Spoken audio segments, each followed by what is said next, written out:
हवेली, किस्त number 1, Kamran voice पे। जी लाला, हम कल सुबह आएंगे गांव। यहाँ दिल तो नहीं लगता, लेकिन क्या करें, मजबूरी में रह रहे हैं यहाँ। बस दुआ करें सुबह खैरियत से पहुंच जाएं हम, और अम्मा को भी बता देना कि आ रहे हैं हम। ठीक है शफीक, मैं अम्मा को बता दूंगा, सब बहुत खुश होंगे तुम सबके वापस आने पर। नवाब भी आएगा ना साथ? हाँ हाँ लाला, नवाब भी आएगा साथ, और शानू भी, सब आएंगे अपने घर वापस। बस अब और नहीं दूर रहना, जो होगा देखा जाएगा। हम कल ही आ रहे हैं वापस। ठीक है शफीक, हम सब कल बेचैनी से तुम्हारे आने का इंतजार करेंगे, और बच्चों और भाभी का भी। हनीफ भाई मुस्कुराते हुए बोले और फोन बंद कर दिया। शानू की अम्मा कहाँ हो? यही हूं, क्यों इतनी जोर जोर से आवाजें दे रहे हैं? आपने तो डरा ही दिया मुझे, और अब हंस रहे हैं। कर्मा वाली, मैं तो ये पूछना था कि सारी तैयारियां होगी? सुबह जाना है, हमें जल्दी निकलना है। सुबह नहीं तो बस निकल जाएगी, और अगली बस फिर शाम को मिलेगी, इसलिए सारी तैयारियां अभी खत्म कर लो। अच्छा, ये बात थी। तैयारी तो सारी मुकम्मल है, बस शानू और नवाब को देख लूं मैं जरा, उनकी तैयारी मुकम्मल हुई है या नहीं। शानू ने जब से सुना है गांव जाने का उदास बैठी है, तब से कहती है मुझे गांव नहीं जाना, मुझे डर लग रहा है।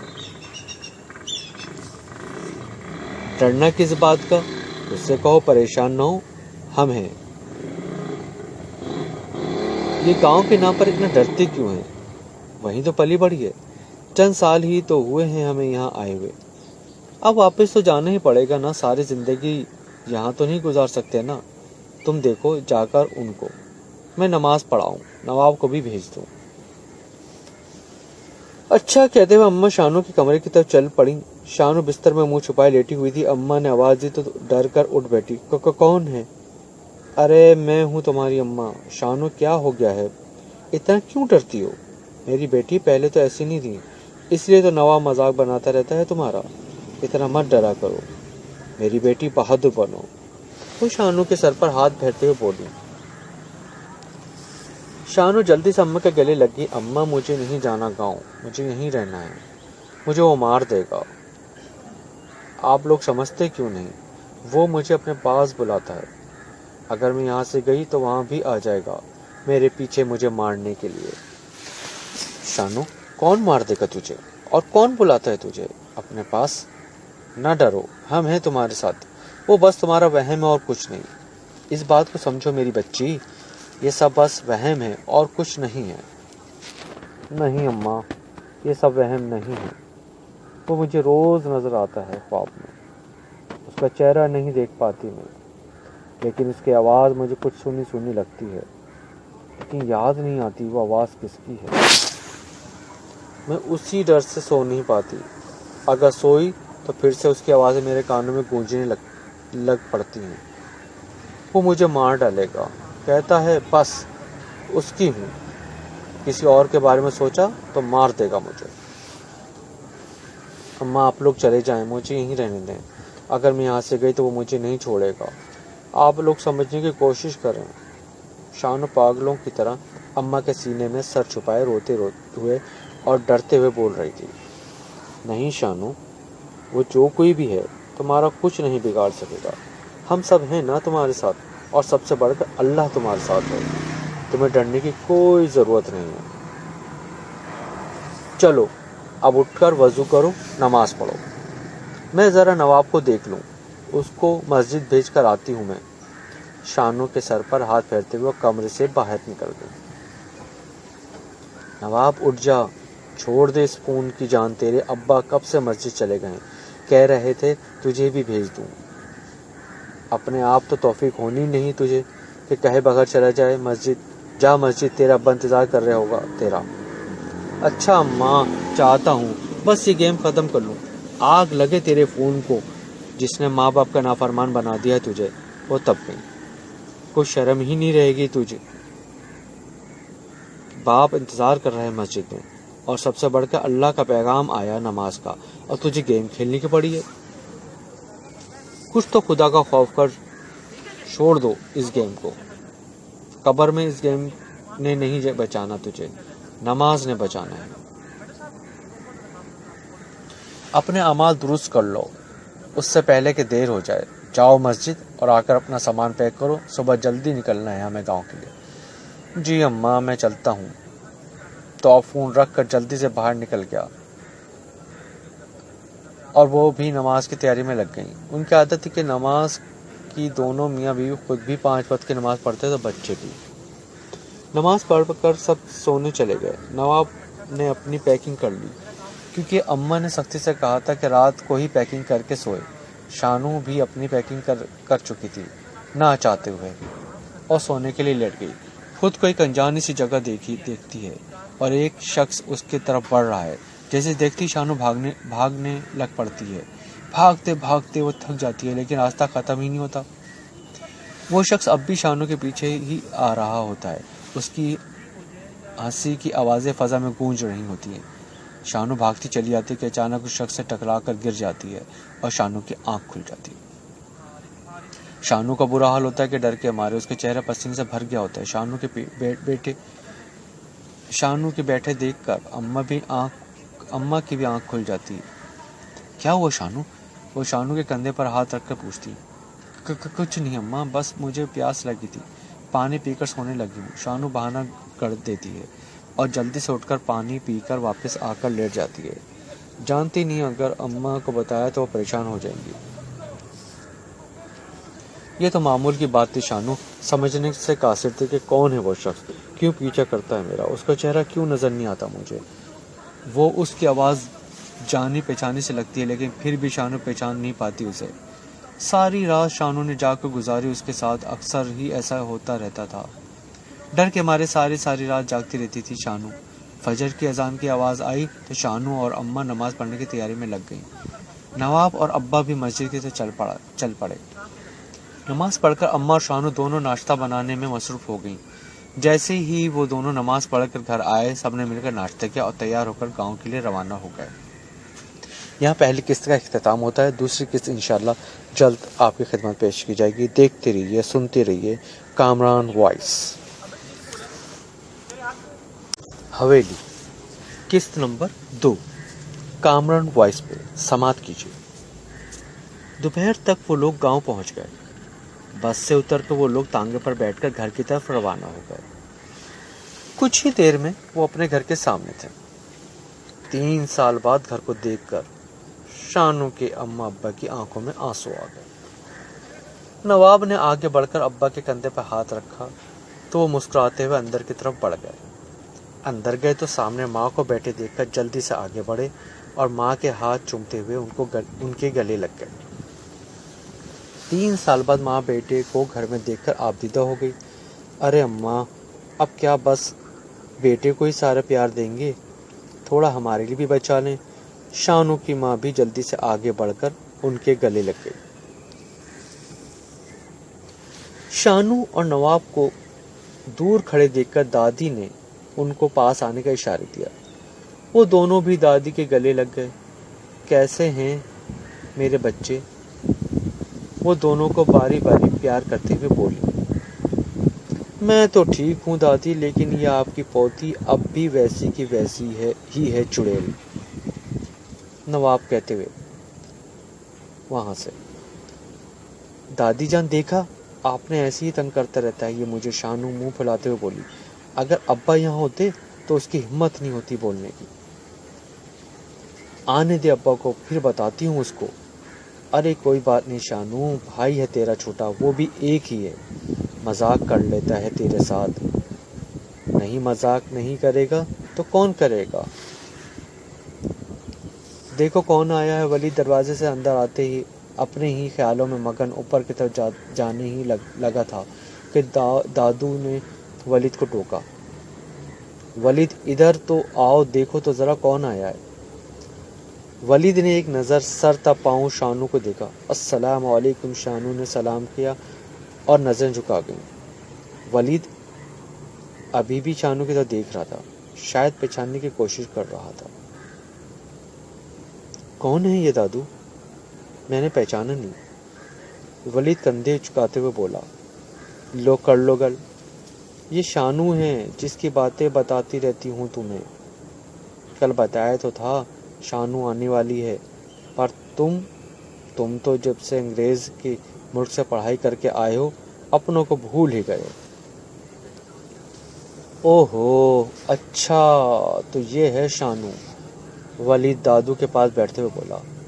अब तबीयत कैसी है आपकी? वलीद ने कहा तो शानू हैरानगी से उसकी तरफ देखने लग पड़ी। मुझे क्या हुआ था? शानू हैरानगी से बोली। इससे पहले कि वलीद कुछ बोलता दादू ने वलीद को कौनी मारी। चलो उठो, जाकर मुंह हाथ धो। क्या हुलिया बना रखा है अपना, जाओ ऊपर, बातें तो होती रहेंगी। दादू ने आंखों में इशारा किया तो वलीद कंधे उचकाते हुए ऊपर की तरफ बढ़ गया। मैं ताई जान से मिलकर आती हूँ दादू। शानू उठकर ताई जान के कमरे की तरफ बढ़ गई। दरवाजे के पास रुककर दरवाजा नॉक किया। अस्सलाम वालेकुम ताई जान, कहते हुए शानू कमरे की तरफ बढ़ गई। जैसे ही उनके गले लगने के लिए आगे बढ़ी वो बोल उठी, बस ठीक है, वालेकुम सलाम, कहते ही कमरे से बाहर निकल गई। ताया जी पिछले लॉन में थे। शानू भी वहीं चल पड़ी। बाकी सब वहीं पर थे। अस्सलाम वालेकुम ताया अब्बू, शानू कहते हुए उनके साथ लग गई। वालेकुम सलाम, कैसी है मेरी बेटी? शानू के सर पर हाथ रखते हुए बोले। अल्हम्दुलिल्लाह बिल्कुल ठीक, कहते हुए शानू कुर्सी पर बैठ गई। अरे भाई चलें सब अम्मा के पास, अम्मा अकेली बैठी हैं। अम्मा को वहाँ अकेला छोड़कर सब यहाँ आ गए हैं। शानू के अब्बे ने कहा तो सब वहाँ चल पड़े और जाकर चारपाइयों पर बैठ गए। ताई अम्मा सबके लिए चाय लेकर आईं तो शानू ने जल्दी से आगे बढ़कर ट्रे उनके हाथों से पकड़ ली। लाइए ताई जान, मैं दे देती हूँ सबको। शानू मुस्कुराते हुए चाय सर्व करने लग पड़ी। चाय पीने के बाद शानू ताई जी के पीछे पीछे किचन में चली गई। ताई जी लाए, मैं आपकी मदद करा दूं, खाना दस्तरखान पर लगाने में, कहते हुए शानू खाना उठाने ही लगती थी कि उन्होंने टोक दिया। खबरदार, जो किसी चीज को भी हाथ लगाया। मुझे तुम्हारी किसी मदद की जरूरत नहीं है, जाओ यहाँ से। अब क्या करना चाहती हो मेरे साथ? तभी वलीद किचन में दाखिल हुआ। अम्मी खाना जल्दी लगा दें। तभी उसकी नज़र शानू पर पड़ी जिसकी आंखों से आंसू निकल रहे थे। वलीद को देखते ही शानू आंसू साफ करते हुए वहां से निकल गई। अम्मी, ये शानू को क्या हुआ? वो रो क्यों रही थी? कुछ कहा क्या आपने? वलीद जांचती नज़रों से माँ की तरफ देखते हुए बोला। कुछ नहीं कहा मैंने उसे, उसकी तो आदत है बात बात पर रोने की, हर बात का उल्टा मतलब समझ लेती है। मैंने तो बस इतना ही कहा कि बाहर जाकर बैठो, खाना मैं खुद लगा लूँगी। इतनी बात पर रोने लग पड़ी। अच्छा अम्मा जल्दी करें, बहुत भूख लगी है। अच्छा तुम चलो, मैं लेकर आ रही हूँ खाना। सब ने मिलकर खाना खाया। वलीद की नज़रें शानू पर थी। वो चुपचाप खाना खा रही थी। खुद पर वलीद की नज़रें महसूस हुई तो शानू ने नज़रें उठाकर वलीद की तरफ देखा तो मुस्कुरा दिया और खाना खाने में मसरूफ़ हो गया। खाने के बाद शानू पिछले लॉन में चली गई। पिछले लॉन में झूले पर बैठ गई। अभी वो झूले पर बैठी ही थी कि नवाब वहां आ गया। उसने तेजी से झूला झूलना शुरू कर दिया। शानू चिल्ला रही थी, नवाब रुक जाओ, ना करो, मैं गिर जाऊंगी। लेकिन नवाब ने उसकी एक ना सुनी और तेज तेज झूला झुलाता रहा। आखिरकार जब थक गया तो रुक गया। शानू जल्दी से नीचे उतरी और नवाब के पीछे दौड़ पड़ी। नवाब ने शानू को अपनी तरफ आते देखकर सामने की तरफ दौड़ लगा दी।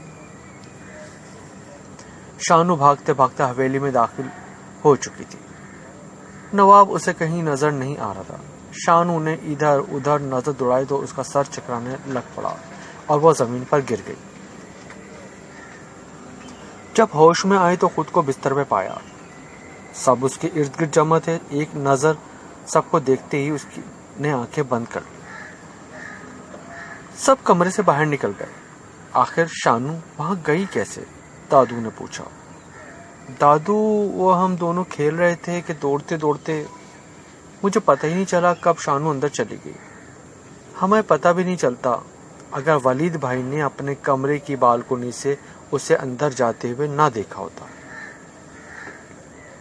ध्यान रखा करो आइंदा शानू वहां ना जाए। तुम बच्चे तो नहीं हो नवाब, और ना ही किसी बात से अनजान हो। तुम जानती भी हो सब कुछ। बहुत मुश्किलों से हमने उसे इस जंजाल से बाहर निकाला है। मैं नहीं चाहता कि फिर से शानू की तबीयत खराब हो। बहुत मुश्किलों से उसकी तबीयत संभली है, और अगर फिर से ये सब कुछ शुरू हो गया तो संभालना मुश्किल हो जाएगा, समझे तुम? जी अब्बा जी, आइंदा मैं ध्यान रखूंगा। नवाब शर्मिंदा सा सर झुका गया। शानू जोहर की नमाज अदा करके छत पर चली गई और हवेली की तरफ देखने लग पड़ी। हवेली में ऐसा क्या था जो मैं बेहोश हो गई? और ये लोग हवेली में क्यों नहीं जाते? वो भी तो इस घर का हिस्सा है। शानू अपने ही ख्यालों में मगन खड़ी थी कि उसे पता ही नहीं चला कब वलीद उसके साथ आकर खड़ा हो गया। क्या सोच रही हो? वलीद ने बोला। वलीद बोलो तो शानू डर गई। उसकी आवाज पर वलीद तो तुम कब आए? उल्टा उसी से सवाल कर दिया। मैं तो बहुत देर से यहाँ खड़ा हूँ, तुम ही पता नहीं किन ख्यालों में गुम हो। इतना डरती क्यों हो? तुम में कोई भूत तो नहीं हूं?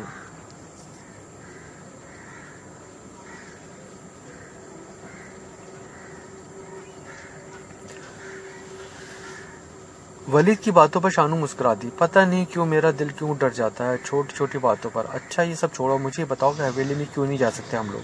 ये भी तो इस घर का हिस्सा है। तो फिर? शानू की बात पर वलीद ने हैरानी से उसकी तरफ देखा। क्या तुम वाकई ही नहीं जानती कि क्यों नहीं जा सकते हम लोग हवेली में? उल्टा वलीद ने उससे सवाल पूछ डाला। नहीं, मैं नहीं जानती। शानू ने सर ना में हिला दिया। इससे पहले कि वलीद कुछ बोलता ताई जी वहां आ गई। वलीद, तुम यहाँ क्या कर रहे हो? क्लिनिक नहीं जाना क्या? बस अम्मी जाने ही लगा था, यूं ही छत पर आ गया। सोचा कुछ देर धूप में बैठ जाऊं, लेकिन धूप ही नहीं है बल्कि बारिश का मौसम लग रहा है। चलो शानू नीचे, ठंड लग जाएगी। उसकी फिक्र मत करो, तुम बच्ची नहीं है, वो अपना ख्याल खुद रख सकती है। तुम जाओ, क्लिनिक के लिए देर हो रही है तुम्हें। माँ की बात पर वलीद सर हिलाता हुआ नीचे की तरफ पड़ गया। उसकी जाती वो शानू पर तप गई। दूर रहो मेरे बेटे से, खबरदार जो आइंदा मेरे वलीद के आस पास भी नजर आई तो। सब जानती हूँ मैं तुम लोगों का यहाँ आने का मकसद। पहले के दुख में भूली नहीं हूँ अभी। अब और नहीं, आइंदा मुझे वलीद के पास नजर भी आई तो जान से मार दूंगी तुम्हें। इससे पहले कि शानू कुछ बोलते हुए नीचे की तरफ बढ़ गई, और शानू भी अपने कमरे में जाकर रो दी। ताई जान, आप क्यों कर रही हैं मेरे साथ ऐसा? मैंने क्या बिगाड़ा आपका? शानू समझ नहीं पा रही थी उनका रवैया उसके साथ ऐसा क्यों है। रोते रोते शानू की आंख लग गई। दिसंबर शुरू हो चुका था।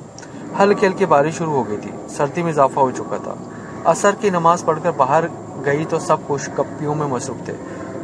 ताई जी सबके चाय पकौड़े बनाकर लाई थी। सब खाने में मसरूफ थे। शानू भी वहां जाकर बैठ गई। बातें करते करते पता ही नहीं चला शाम होगी। सब नमाज पढ़कर अपने कमरों से निकलकर साथ बरामदे में बैठ गए। चार पाइयों पर दरमियान में ताई जी ने एक बड़े से लोहे के बर्तन में आग जलाकर रखी हुई थी। शानू अपने ही ध्यान में बैठी थी। जब वलीद घर आया तो थोड़ा भीग चुका था बारिश में। वलीद को देखते ही ताई जी ने जल्दी से आगे बढ़ी। ये क्या हाल बन रखा है वलीद? जब पता था कि बारिश का मौसम है तो छतरी साथ रखते, नहीं तो गाड़ी में ही बैठे रहते। फोन कर देते, मैं छतरी ले आती तुम्हारे लिए। अपने दुपट्टे से वलीद का सर साफ करते हुए वो बेचैनी से बोल रही थी। अम्मी आप परेशान न हो, मैं ठीक हूँ, कपड़े चेंज करके आता हूँ। कहते हुए वलीद तेजी से सीढ़ी चढ़ गया और कुछ देर बाद कपड़े चेंज करके वापस आ गया। वलीद आकर शानू के साथ बैठ गया चारपाई पर। कैसा गुजरा आज का दिन? मुस्कुराते हुए शानू से पूछने लग पड़ा। ताई जी की नजरें शानू पर ही थी। वो गुस्सेली नजरों से शानू की तरफ देख रही थी। शानू बिना वलीद के बात का जवाब दिए वहां से उठकर अपने कमरे की तरफ बढ़ गई। शानू अभी अपने कमरे के पास पहुंची ही थी कि कोई उससे टकराते हुए तेजी से गुजरा, और उसके पीछे पीछे कोई लड़की भी शानू से टकराती हुई गुजरी। शानू गिरते गिरते बची। कौन है आप लोग? वो जल्दी से बोली, लेकिन वो दोनों रुके ही नहीं। शानू अपने कमरे की तरफ बढ़ गई। कौन थे ये लोग? कौन थे ये लोग? यहाँ तो हमारे अलावा कोई नहीं रहता। शानू इन दोनों का चेहरा नहीं देख सकती थी। लोग यहाँ तो कौन थे ये लोग? यहाँ तो हमारे अलावा कोई नहीं रहता। शानू उन दोनों का चेहरा नहीं देख सकी थी। किस्त अभी जारी है, इंतज़ार फरमाइए तीसरी किस्त का कामरान वॉइस पे। शुक्रिया।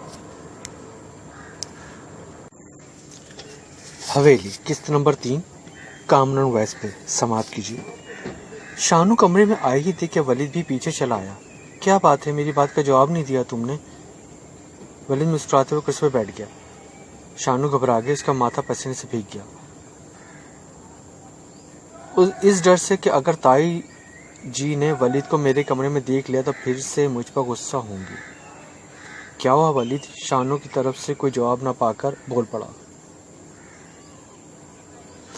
कुछ नहीं, मेरी तबीयत थोड़ी खराब थी इसलिए कमरे में आ गई। शानू की नजरें बार बार दरवाजे की तरफ जा रही थी। क्या हुआ, कोई आने वाला है क्या? शानू को बार बार दरवाजे की तरफ देखा तो वलीद बोल पड़ा, मैं नमाज पढ़ लूं। शानू कमरे से निकलने लगी थी कि वलीद उसके सामने आ गया। शानू, तुम मुझसे इतना डरती क्यों हो? यार कज़न हूँ तुम्हारा, तुम तो ऐसे दूर भागती हो जैसे मैं तुम्हें खा जाऊंगा। वलीद कहते हुए मुस्कुरा दिया।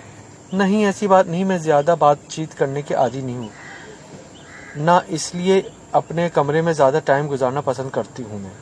शानू ने बहाना बनाना चाहा। अच्छा, जब मैं बाहर से आया तब तो सबके साथ बैठी हुई थी। तुम जैसे ही आकर तुम्हारे साथ बैठा तो उठकर ऊपर आ गई तुम। मुझे सब समझ आती है, मैं बच्चा तो नहीं हूँ। अच्छा लाओ देखो क्या हुआ तुम्हारी तबीयत को, डॉक्टर मैं भी देखता हूँ। वलीद ने जल्दी से आगे बढ़कर शानू के माथे को छुआ तो वो जल्दी से पीछे हटी। नहीं, मैं ठीक हूँ, बुखार नहीं है मुझे, बस ज़रा सा दर्द था, दवाई लूँगी तो ठीक हो जाएगा।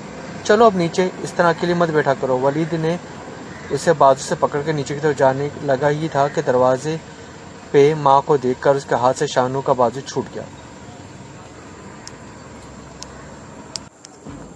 आकर खाना खा लो वलीद, वो बस इतना कहते हुए वापस पलट गई। शानू का चेहरा पसीने से भर चुका था। जिस बात का उसे डर था वही हुआ था।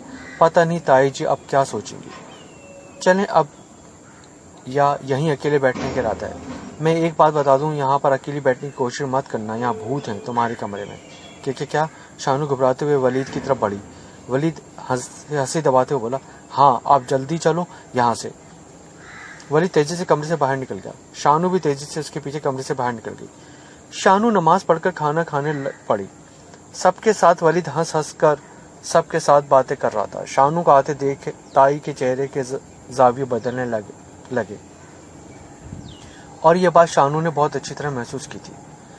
शानू को वो लड़का और लड़की याद आ गए जो उसके कमरे के बाहर उससे टकराए थे। उसने सोचा शायद कोई मेहमान आए होंगे घर में, लेकिन दस्तरखान पर तो उसे घर के लोगों के अलावा कोई नजर नहीं आया। शानू नवाब से आहिस्ता आवाज में बोली, बाकी लोग कहाँ हैं? घर में कोई मेहमान आए हैं क्या? राजदाना अंदाज में नवाब से बोली। तो नवाब ने हैरान होते हुए शानू की तरफ देखा। मेहमान तो कोई भी नहीं आया हमारे अलावा इस घर में, बस इतने ही लोग हैं। ये तुम्हें भूलने की बीमारी है क्या? नवाब हंसते हुए बोला। तो फिर वो लोग कौन थे ऊपर? शानू ख्वाब से कैफियत में बोली। कौन कहाँ? नवाब ने हैरान होते हुए पूछा। कुछ देर पहले जब मैं अपने कमरे में गई तो मेरे सामने से तेजी से एक लड़का और लड़की गुजरे थे। मैंने आवाज दी लेकिन वो दोनों रुके ही नहीं। शानू की आवाज पर सब ने शानू की तरफ देखा। उसे पता ही नहीं चला कब वो ऊंची आवाज में बोल पड़ी, नहीं बेटा, हमने तो किसी को ऊपर जाते हुए नहीं देखा और ना ही कोई घर में आया है, तुम्हें कोई वहम हुआ होगा। नहीं ताया अब्बू, वो दोनों मेरे साथ टकराते हुए गुजरे थे। जब मैंने उनके आवाज दी कि कौन है आप लोग, तो वो लोग रुके ही नहीं बल्कि छत की तरफ भाग गए। मैं समझी शायद कोई मेहमान आए हैं घर में, इसलिए मैंने ध्यान नहीं दिया। लेकिन छत पर तो बारिश हो रही है, इतनी ठंड में कोई छत पर क्यों जाएगा? शानू, ताई जी की आवाज आई। लेकिन ताई जी, मैंने खुद देखा है बस करो शानू बेटा, हम सब कह रहे हैं कि किसी को ऊपर जाते नहीं देखा, तो फिर ऐसा कैसे हो सकता है? चुपचाप खाना खाओ। शानू की अम्मा बोल पड़ी। जी अम्मा। शानू चुपचाप खाना खाने में मसरूफ हो गई। उसके जहन में वलीद की कुछ देर पहले की बात आ गई। इस कमरे में भूत हैं, इसका मतलब वो भूत थे। खाना खाकर सब अपने अपने कमरों में चले गए, लेकिन शानू अभी तक वहीं बैठी थी, आग के पास। इसका दिल नहीं कर रहा था ऊपर जाने को। आखिरकार हिम्मत करके उठी और अपने कमरे की तरफ बढ़ गई। अभी कमरे में कदम रखा ही था कि किसी ने उसके कंधे पर हाथ रखा। शानू ने पीछे मुड़कर देखा ही था कि उसके मुंह से चीख निकल गई। इससे पहले कि शानू मजीद चीखती, वलीद ने जल्दी से अपने चेहरे से मास्क उतारा। क्या यार, तुम तो बहुत डरपोक हो। हा हा हा। वलीद हंस रहा था। शानू रो पड़ी। जब वलीद ने शानू को रोते हुए देखा तो उसकी हंसी को ब्रेक लगी। अच्छा यार, तुम तो बहुत हसास हो। छोटा सा मजाक किया है, रोने वाली कौन सी बात है? प्लीज चुप हो जाओ। शानू मुसलसल रोई जा रही थी। शानू चुप हो जाओ, वरना मैं सचमुच के भूत बुला लूंगा। मैंने सचमुच किसी को देखा था। एक लड़का और लड़की यहाँ से मुझसे टकराते हुए गुजरे थे। शानू दरवाजे से बाहर आते हुए इशारा करते हुए बोली। शानू की बात पर वलीद सोच में पड़ गया। तो तुमने उनका चेहरा नहीं देखा? वलीद सोच में डूबते हुए बोला। नहीं, वो लोग बहुत तेजी से गुजरे यहाँ से। मैंने आवाज भी दी, लेकिन वो नहीं रुके। अगर रुकते तो मैं उनका चेहरा देख लेती। अच्छा, मैं ऐसा करता हूँ, छत पर देख कर आता हूँ। तुम यहीं रुको, बारिश रुक चुकी है, मैं खुद देख कर आता हूँ। वो लोग अभी भी छत पर ही होंगे। नहीं वलीद, तुम रहने दो, इस टाइम अकेले छत पर नहीं जाना चाहिए। मैं भी तुम्हारे साथ चलूंगी। अच्छा ठीक है, आओ। वो दोनों छत की तरफ चल पड़े। शानू डरते डरते वलीद के पीछे चल रही थी। पूरी छत पर देख लिया उन दोनों ने, लेकिन छत पर कोई नहीं था। वो दोनों नीचे वापस आ गए। छत पर तो कोई नहीं है, तो फिर वो लोग कहाँ गए? शानू घबराते हुए बोली। मैंने तो पहले ही बताया था कि तुम्हें कि यहाँ भूत हैं। वलीद हंसी दबाते हुए बोला। चलो अब दरवाजा बंद करके सो जाओ, कहीं वो अंदर ही ना आ जाए। कहते हुए वलीद अपने कमरे की तरफ बढ़ गया। शानू ने जल्दी से दरवाजा बंद कर लिया। नमाज पढ़कर सोने के लिए लेट गई, लेकिन आज उसे नींद कहाँ आने वाली थी। कुछ ही देर हुई थी कि शानू को अपने कमरे की खिड़की के पास किसी की बातों की आवाज आई। शानू जल्दी से खिड़की के पास गई, लेकिन उससे कोई नजर नहीं आया। अलबत्ता हंस हंस कर बातें करने की आवाजें उसे मुसलसल आ रही थी। अब तो शानू सचमुच डर गई थी।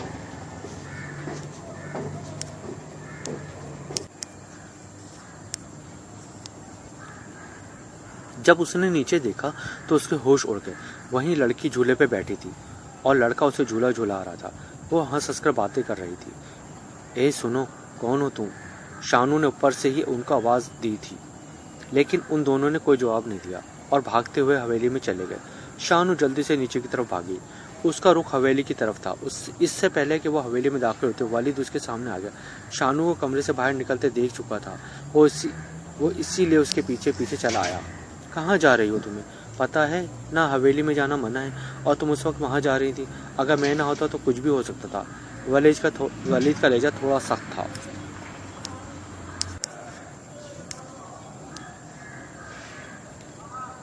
वलीद, वो मैंने फिर से उन दोनों को देखा। वो लड़की यहाँ झूले पे बैठी थी और लड़का यहाँ खड़ा उसे झूला झुला रहा था। मैं सच कर रही हूँ वलीद। और उसके बाद जब मैंने वहाँ से ऊपर से उनको आवाज़ दी तो वो दोनों भागते हुए हवेली की तरफ चले गए। इसलिए मैं जल्दी से उनके पीछे जा रही थी, लेकिन तुमने मुझे रोक लिया। शानू बस करो, ये सब इस घर में हमारे अलावा और कोई नहीं है। ये सब तुम्हारा वहम है बस, और कुछ नहीं। बस करो, कब तक भागती रहोगी इसके पीछे जो आप है ही नहीं? बस कर दो, चलो।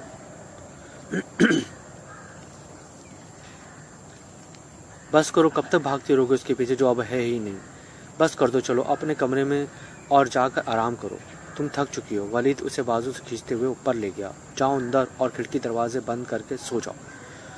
शानू सोने के लिए लेट गई, खिड़की और दरवाजे बंद करके। उसे फिर से वही आवाज़ें सुनाई दे रही थी।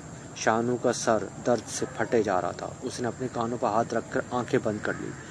तुम जितना मर्जी दूर भाग लो मुझसे, मेरे इतने ही करीब आओगी। देखा, आ गई ना तुम, सिर्फ मेरी हो। शानू को अपने करीब से आवाज़ सुनाई दी। उसने जल्दी से आंखें खोल दी, लेकिन उसे कोई नज़र नहीं आया। वलीद अपने कमरे में जाकर बैठ गया।